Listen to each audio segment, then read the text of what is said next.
আর রান্নার ভিডিও দিতে আর ভালো লাগছে না। 1 বছর 1.5 বছর চ্যানেলের পিছনে খেটে যদি ভিউজই না আসে তো ভালো লাগে বলো? তোমরা তো কেউ সাপোর্ট করছো না, কেন করছো না? আবার ভাবি না পরিশ্রম করেই যাব, একদিন যদি এর ফল পাই তাহলে। কেন করছো না সাপোর্ট? ছোট ইউটিউবার বলে একটু সাপোর্ট করো প্লিজ।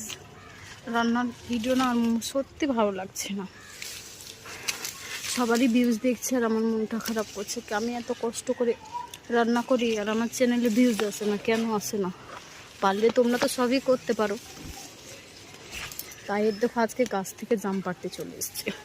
জামগুলো বেশ কয়েকটা পেকেছে, পাখিতে খাচ্ছে। কত পরিশ্রম করি, পরিশ্রমের ওপর পরিশ্রম করে ভিডিও একান্ত আমি ছেড়ে যাই, তবুও আমার চ্যানেলে ভিউজ আসে না। তোমরা প্লিজ একটু সাপোর্ট করো, প্লিজ প্লিজ প্লিজ।